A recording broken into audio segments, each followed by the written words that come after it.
देखिए हम ज्ञानात्मक पक्ष के कॉग्निटिव डोमेन का ज्ञान पढ़ेंगे। ज्ञान मतलब नॉलेज। ज्ञानात्मक पक्ष कॉग्निटिव डोमेन ज्ञानात्मक पक्ष के विभिन्न स्तरों को निम्न प्रकार समझा जा सकता है। पहला है ज्ञान, नॉलेज। ज्ञान से तात्पर्य, ये जो ज्ञान से तात्पर्य अधिगम सामग्री में निहित शब्दावली, तथ्यों, नियमों, सिद्धांतों, मानदंडों, मान्यताओं, परंपराओं, विधियों आदि को मानसिक स्तर पर स्पष्ट रूप में समझने से है, जिससे छात्र समानीकरण कर ज्ञान अर्जन करता है। क्या करता है? ज्ञान अर्जन करता है, समानीकरण कर। दूसरा पॉइंट है बोध, कॉम्प्रिहेंशन। बोध है ज्ञान प्राप्त करने में याद करना प्रमुख होता है। मतलब बोध कॉम्प्रिहेंशन में होता है, ज्ञान प्राप्त करने में याद करना क्या होता है? प्रमुख होता है। परंतु जब तक बालक उस ज्ञान का अनुवाद, ट्रांसलेशन, अंतर्वेशन, इंटरपोलेशन तथा बहिर्वेशन, एक्सटर्नल न कर सके, तब तक वह ज्ञान अधूरा है।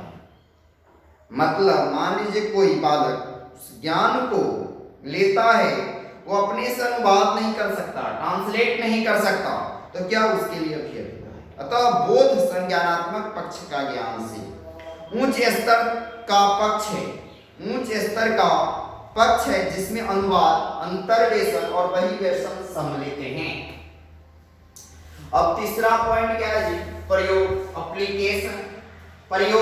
एप्लीकेशन। प्रयोग में सीखे गए ज्ञान का नवीन परिस्थितियों में प्रयोग की क्षमता आती है। नवीन मतलब नया। प्रत्येक प्रयोग में सीखे गए ज्ञान का नवीन परिस्थितियों में क्या होता है? प्रयोग क्षमता आती है। किसी समस्या के समाधान के लिए पूर्व अर्जित ज्ञान को प्रयोग में लाना ही प्रयोग कहलाता है। यह भी एक मानसिक क्रिया है। यह भी क्या है? कौन सी क्रिया है? मानसिक क्रिया है। विश्लेषण, एनालिसिस पढ़ेंगे। विश्लेषण, एनालिसिस संज्ञानात्मक पक्ष के इस स्तर पर अधिगम सामग्री की इकाई का सूक्ष्मता से अध्ययन करता है, जिसमें विषय सामग्री के अर्थ को गहराई से समझकर उसे छोटी छोटी इकाइयों के रूप में उसके लक्षणों की परख की जाती है। क्या की जाती है? उसके लक्षणों की परख की जाती है।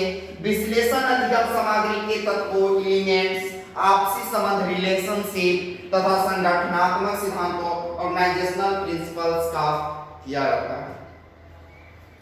अब इसके बाद हम संश्लेषण पढ़ेंगे। साइंथेसिस सरल शब्दों में खंडों को समग्र रूप प्रदान करना ही संश्लेषण है। इसमें तत्वों, संबंधों एवं सिद्धांतों में विभाजित इकाइयों को पुनः अधिगम इकाई में संयोजित किया जाता है, जिससे किसी निष्कर्ष पर पहुंचा जाता है। क्या किया जाता है? किसी निष्कर्ष तक पहुंचा जाता है। क्या चीज कर? संश्लेषण करके। इसके बाद हम पढ़ेंगे मूल्यांकन कैसे करेंगे, इवैल्यूएशन कैसे होगा। तो मूल्यांकन का उद्देश्य किसी मूल्य, क्रिया, परिणाम, विधि तथा सामग्री आदि के संबंध में सही निर्णय लेना है। क्या लेना है? सही निर्णय लेना है। मूल्यांकन में आंतरिक तथा बाह्य साक्ष्यों को आधार बनाया जाता है। जो आंतरिक बातें, जो बाहरी बातें या जो भी क्रिया होगी, वो दोनों को मिलाकर क्या किया जाता है? मूल्यांकन किया जाता है। तो हम लोग क्या ज्ञानात्मक पक्ष पढ़ रहे हैं। सेकेंड वीडियो में हम भावात्मक पक्ष पढ़ेंगे।